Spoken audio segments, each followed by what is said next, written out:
जय जय नवल किशोर जय गोपी चित चोर प्रभु जय श्री माधन चोर भक्त भक्ति भगवंत गुरु चतुर नाम वपुए इनके पद वंदन किए नाशं विघ्नने नारायण नमस्कृत्यं नरं चैव नरोत्तमं देवीं सरस्वतीं व्यासं ततो जयमुदीरये शिलाडली लाल की जय भक्तवत्सल भगवान की जय परम पूज्य बाबूजी बाबा की जय देवर्षि नारद जी महाराज की जय जय जय श्री राधे।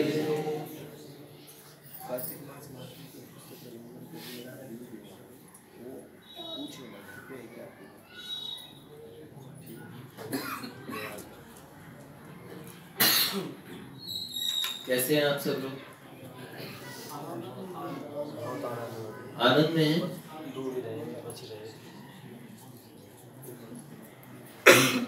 कह रहे आनंद में डूब रहे हैं। बहुत दिनों बाद वरुण प्रभु भी के दर्शन हो रहे हैं, बहुत बढ़िया।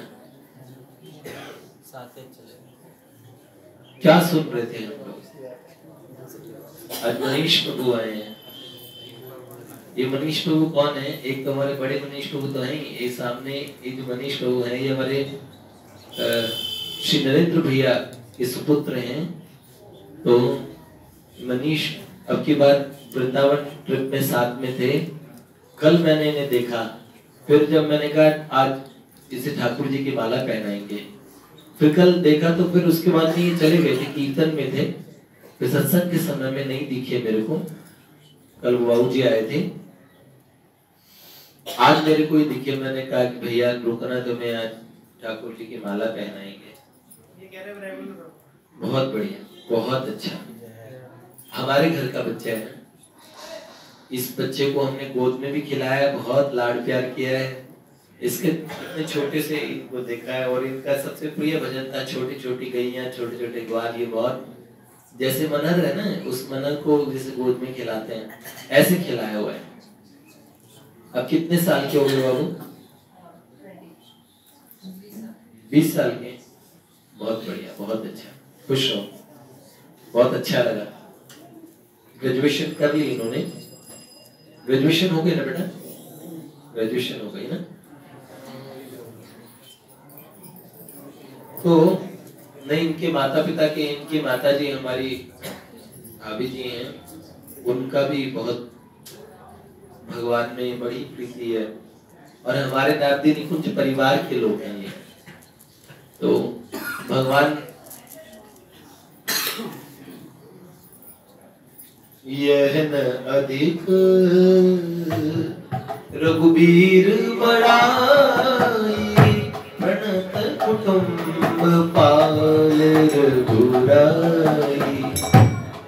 भगवान अपने प्रणत जो शरणागत है उनके कुटुंब तक का पालन करते हैं। प्रणत कुटुंब पाल रघुराई। तो चेयर है क्या बेटा? कोई एक और चेयर है क्या उधर? एक चेयर की व्यवस्था और करते हैं। जय जय श्री राधे।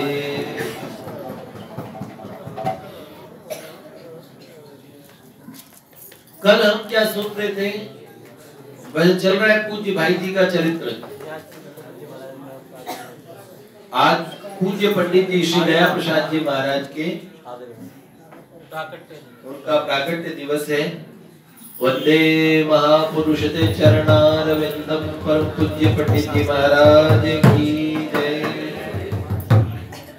इस युग में जिन्होंने भजन किया, अभी पूज्य पंडित जी महाराज को उदाहरण लेके ऊपर बता रहा था, तो उनका स्मरण तो हो गया। छत अभी हम ऊपर थे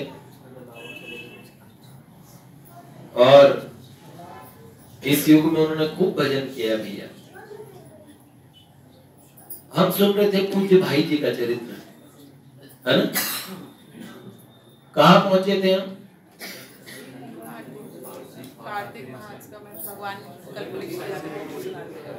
अच्छा अच्छा अच्छा। कल कल कार्तिक मास के महात्मा पे हम सत्यभामा जी वाली कथा सुना रहे थे, वो पूरी कर दूं पहले है? देखो कल हमने सुना देवर्षि नारद जी महाराज ने एक स्वर्ग का सुंदर पारिजात वृक्ष का फूल जो पुष्प कभी मुरझाता नहीं, इतना सुंदर फूल जो इंद्र ने दिया, वो दिया भगवान को, और इच्छा मनोकामना पूर्ण करने वाला फूल कल्प वृक्ष का। तो ये फूल दिया श्री कृष्ण को, श्री कृष्ण ने दे दिया रुक्मणी जी को। नारद जी महाराज ने जाके श्री सत्यभामा जी से कह दिया, भगवान की तीसरे नंबर की पटरानी, उनसे कहा कि आपको श्री कृष्ण क्या प्रेम करते हैं, इतना प्रेम तो रुक्मणी जी से करते हैं, मैंने कल्प वृक्ष का फूल दिया, उन्होंने उन्हें दे दिया। सत्यभामा जी ठाकुर जी के से रूठ गई, मान कर गई। ठाकुर जी ने कहा, प्रिय तुम्हारे लिए तो मैं पूरा वृक्ष ले आया, कल्प वृक्ष पूरा। अब वो तो देवताओं की पूंजी है।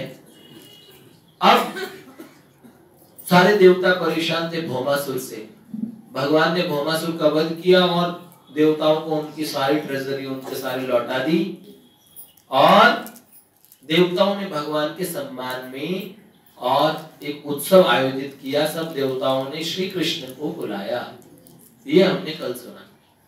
तो भगवान गरुड़ पे बैठ के गए श्री कृष्ण, और सत्यभामा जी साथ में थी।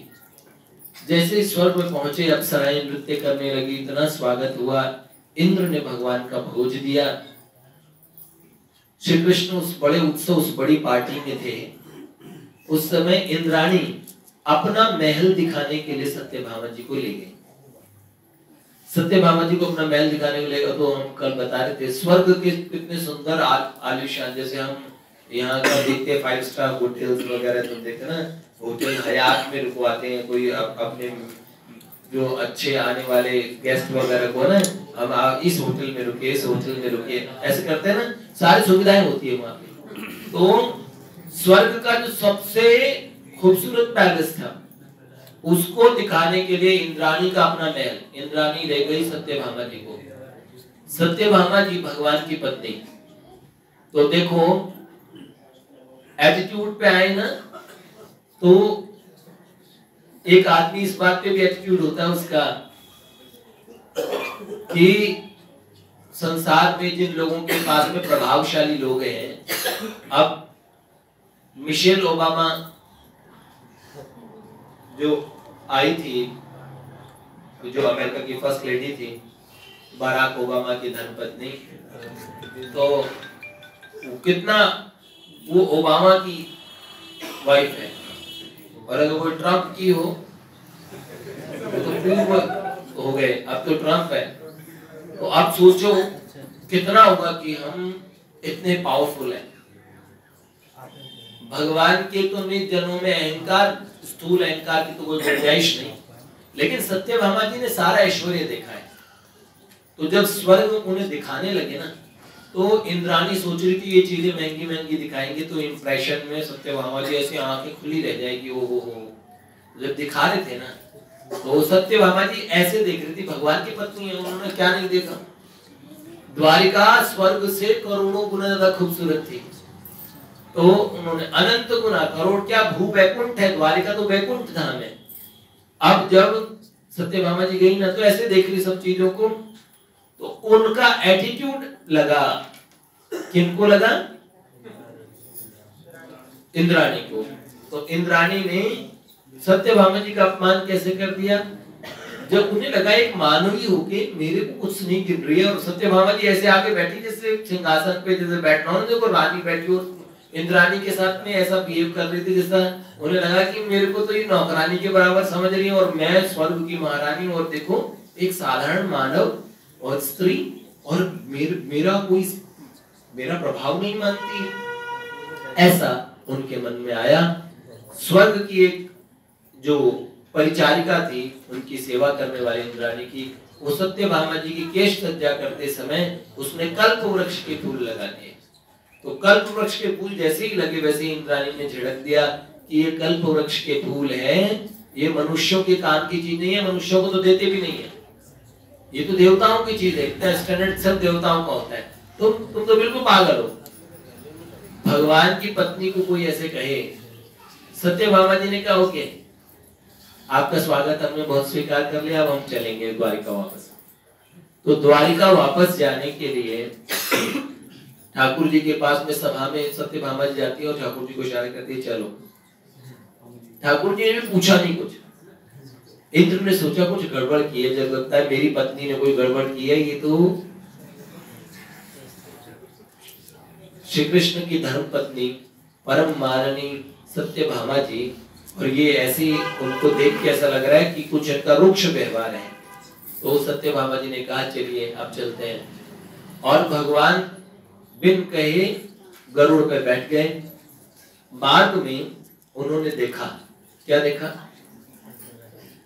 स्वर्ग के ऊपर से जब निकल रहे, स्वर्ग का बड़ा सुंदर नंदन वन है।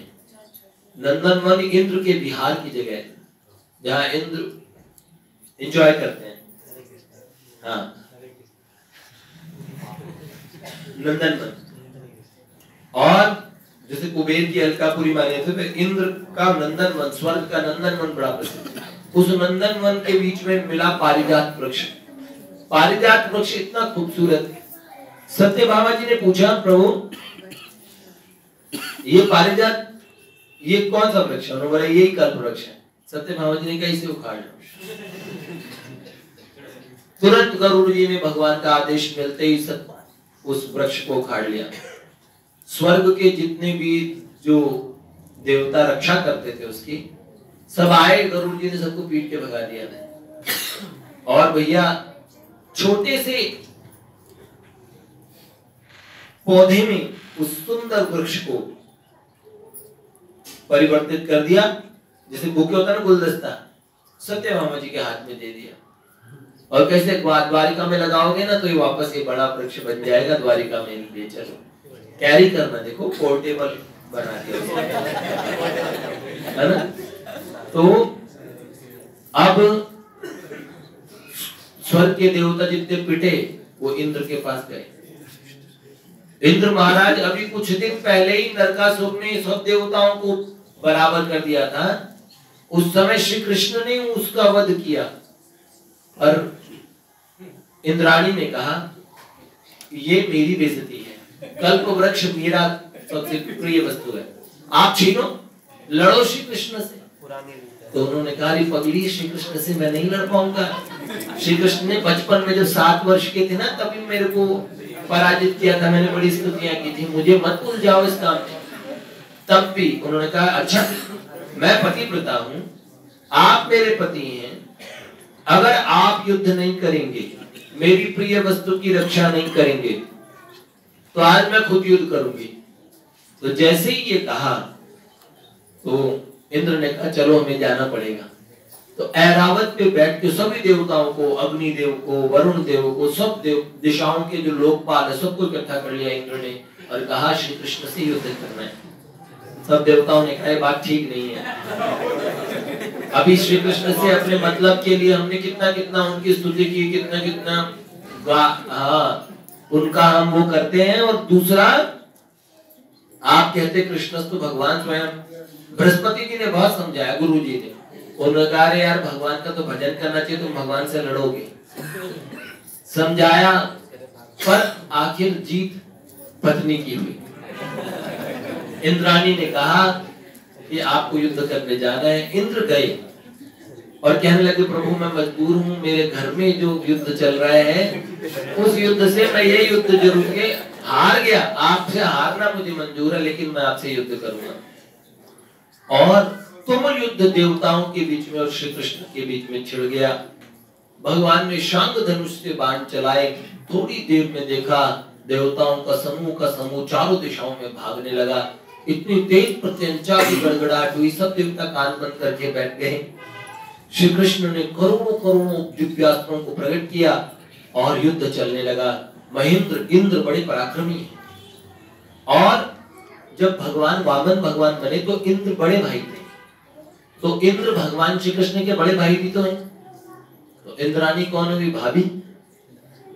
अब भैया जैसे ही इंद्र से युद्ध हो रहा था, इंद्र पराजित हो गए, सारे देवता पराजित होके हाथ जोड़ के स्तुति करने लगे। इंद्राणी को बड़ा गुस्सा आया, उन्होंने कहा तुम लोगों से नहीं होगा, मैं लड़ूंगी इनसे, चलो वज्र दो अपना। तो वज्र ले लिया, सारे अस्त्र शस्त्र लेके ऐरावत पे बैठ के इंद्राणी खुद आ गई। भगवान ने कहा भाभी माँ के समान होती है, भैया मैं तो अपनी भाभी से लड़ूंगा। आपको पता है जब मैदान में स्त्रियां उतर आई तो उसको जवाब देने के लिए कोई स्त्री होनी चाहिए। सत्यभामा जी तुरंत कहने लगी अपना चक्र मुझे दे दो, तुम नहीं लड़ोगे ना इनसे, इनसे मैं लड़ूंगी। और दोनों साइड में युद्ध छिड़ जाता है और सुदर्शन चक्र उठा लिया सत्यभामा जी ने और इंद्राणी वज्र लेके खड़ी हो गई। जो भी हो, घर की कलह अच्छी नहीं होती। कश्यप ऋषि जिनके सारे दैत्य दानव गंधर्व ये जो सारी सृष्टि है, कश्यप प्रजापति जी, इनकी पत्नी अदिति जिनसे सारे देवता उत्पन्न हुए, भगवान भी उनको माई कहते हैं क्योंकि भगवान ने उनके पुत्र के रूप में वामन भगवान बन के जन्म लिया। तो अदिति जी और कश्यप जी आए, अरे भैया तुम मेरे बच्चे हो, सब लोग तुम लड़ोगे और बहुएं लड़ रही है मेरी। तो उनका नहीं नहीं लड़ते नहीं है, बात खत्म करो। और ये कल्प वृक्ष श्री कृष्ण, अरे तुमने सोचना चाहिए, श्री कृष्ण ने तो पूरे स्वर्ग की रक्षा कर ली, तुमने कल्प वृक्ष नहीं दे सकते। आखिर इंद्राणी को ये कहा, सत्यभामा जी ने कहा कोई बात नहीं, मेरे को कल्प वृक्ष का कोई इतना बड़ा शौक नहीं है, बस ये कल्प वृक्ष मुझे एक अनुष्ठान करना है, उस अनुष्ठान के लिए मुझे कल्प वृक्ष चाहिए, द्वारिका में जाके मुझे अपने महल में लगाना है और 1 वर्ष बाद में ये कल्प वृक्ष हम वापस कर देंगे। इंद्राणी वेश बदल के और द्वारिका में घूमने आई। तो जैसे ही द्वारिका में उन्होंने प्रवेश किया, उन्हें लगा कि ऐसा लगा कि स्वर्ग तो नौकरों के रहने का क्वार्टर है और ये तो द्वारिका, उन्होंने कब इतना एटीट्यूड क्यों ना हो। सत्यभामा जी के महल में जब गई तो उन्होंने कहा सारे वृक्ष कल्प वृक्ष के समान थे। वो तो कल्प वृक्ष का नाम बड़ा फेमस था और कल्प वृक्ष को वहां कोई नहीं पूछ रहा था। इंद्राणी जैसे उसके पास गई तो इंद्राणी को पहचान गया, कल्प वृक्ष में से आवाज आई, देवी यहाँ मुझे कोई नहीं पूछता, मुझे वहीं ले चलो, स्वर्ग में सारे देवता मेरी पूजा करते हैं, यहाँ तो सारे वृक्ष कल्प वृक्ष है, ये द्वारिका धाम है भगवान का, तो यहाँ के सारे वृक्ष पूजित हैं। और अंत में देवी इंद्राणी ने क्षमा प्रार्थना भी की सत्यभामा जी से, क्योंकि अहंकार टूट गया। ये सत्यभामा जी, इसको देवर्षि नारद जी महाराज से इन्होंने एक प्रश्न पूछा कि क्या करें जो मुझे हर समय हर जन्म में और श्री कृष्ण मिले। तो नारद जी महाराज ने कहा हर जन्म में श्री कृष्ण मिले, तो भैया देखो जिस चीज का दान कर देते हैं ना, फिर वो हमें बार बार मिलती है। तो इनका दान कर दो और किसी अच्छे ब्राह्मण को। तो उन्होंने बोला कौन ऐसा अच्छा ब्राह्मण हो जिसको दान करना चाहिए।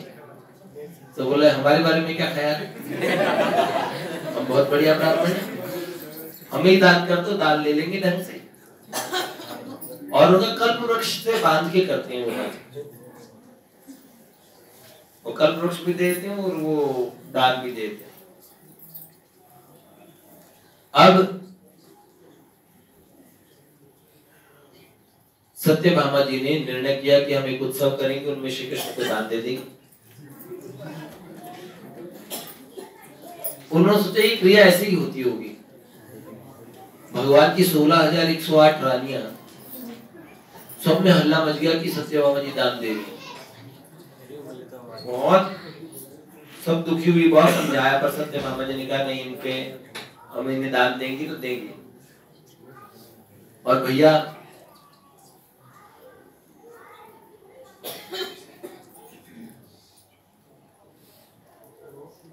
सत्यभामा जी दान देने के लिए अच्छा मुहूर्त देखती हैं, सबको इकट्ठा कर लेती है, बड़े बड़े ऋषि गंधर्व वगैरह सब देखने आते हैं कि ठाकुर जी को दान दिया जा रहा है। आज तक किसी ने दान नहीं दिया उनको दान में, तो भैया ये दृश्य जरा देखिए। और भैया ठाकुर जी तो जैसे कोई खिलौना हो ना वैसा, कुछ नहीं, चुपचाप मुस्कुराते हुए एक आसन पे, सिंहासन पे उन्हें बिठाया हुआ था। सत्यभामा जी ने कहा जैसे जैसे बोलती जाऊं वैसे वैसे करते रहना। ठाकुर जी ने कहा जी, तो बड़े आज्ञाकारी हैं।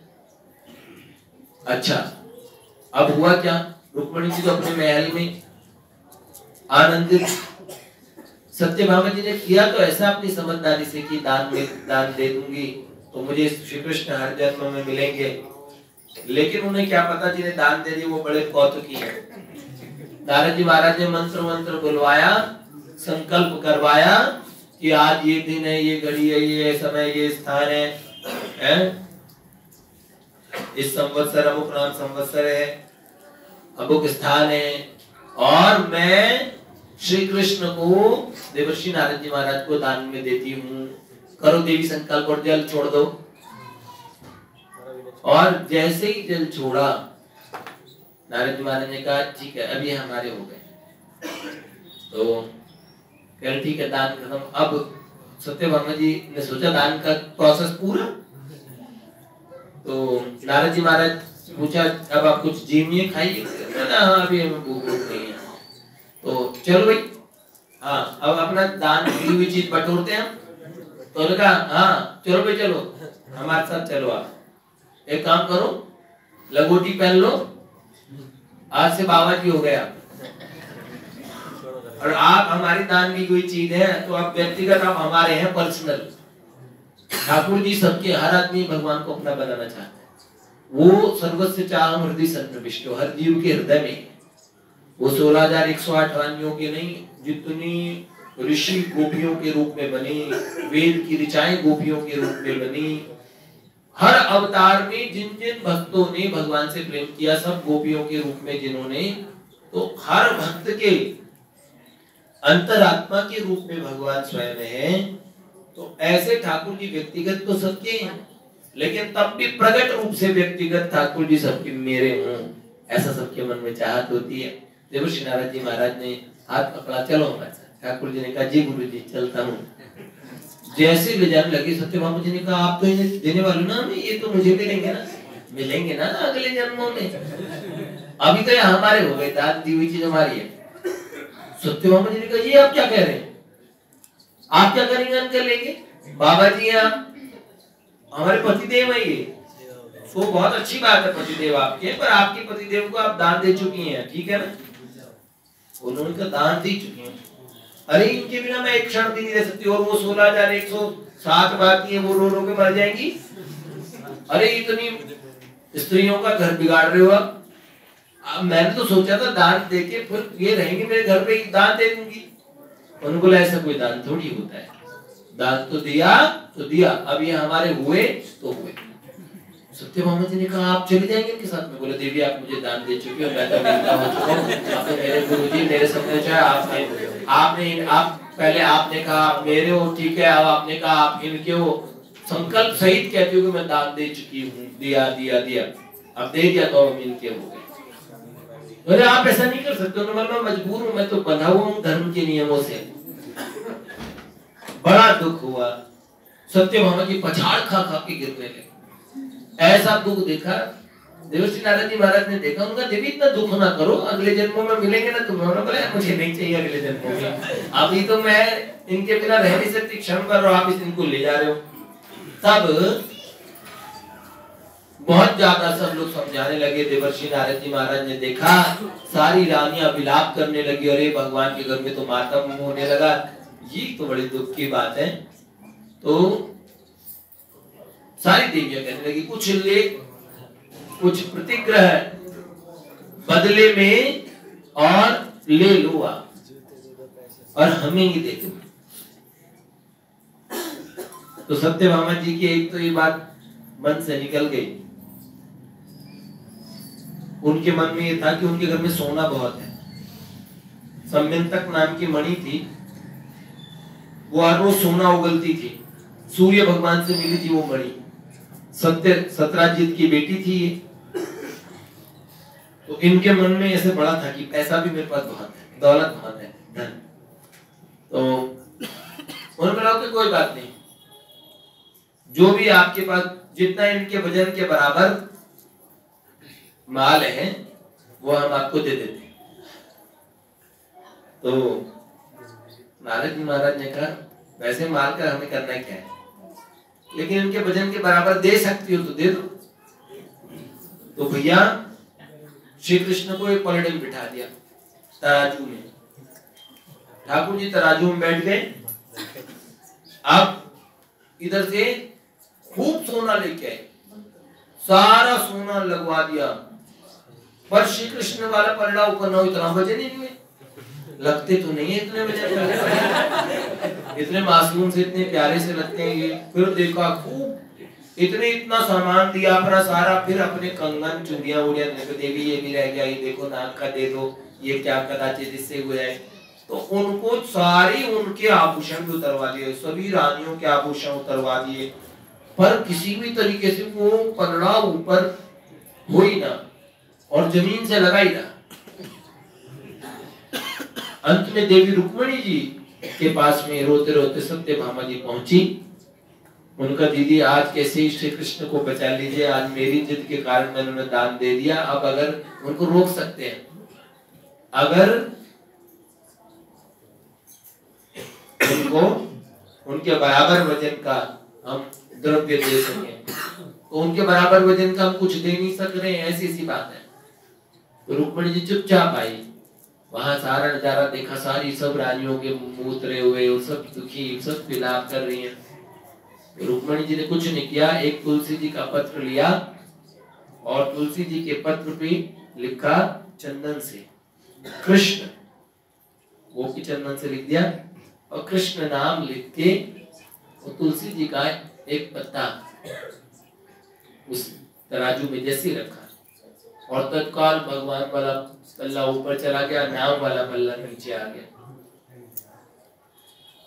अब उन्होंने नारद जी महाराज ने कहा देखो मुझे कुछ ही नहीं चाहिए, ये कृष्ण नाम की जो जिस पे लिखा हुआ था वो तुलसी लेके नारद जी ने मस्तक से स्पर्श की और कहा देवी ये लो अपने पति देव को, आप लोगों के साथ ही अच्छे लगते हैं, हम लोग बाबा जी लोग हैं, हमारे साथ क्या करेंगे, इधर उधर डोलेंगे, हम इधर उधर भटकाएंगे हैं और भिक्षा मंगवाएंगे, काम करवाएंगे और क्या, रखो रखो रखो। तो इस तरह सत्यभामा जी भगवान की बड़ी माननीय पत्नी, उन्होंने पूछा था भगवान से कि मैंने ऐसा क्या मेरे कर्म थे जिससे मेरे को आपकी प्राप्ति हुई, ये हम कल सुनेंगे। जय जय श्री राधे। पूज्य भाई जी का चरित्र चल रहा था, लेकिन इसी बीच में हमने सोचा आपको सुना देते हैं। कार्तिक मास की बात है। अब वो पुस्तक आपको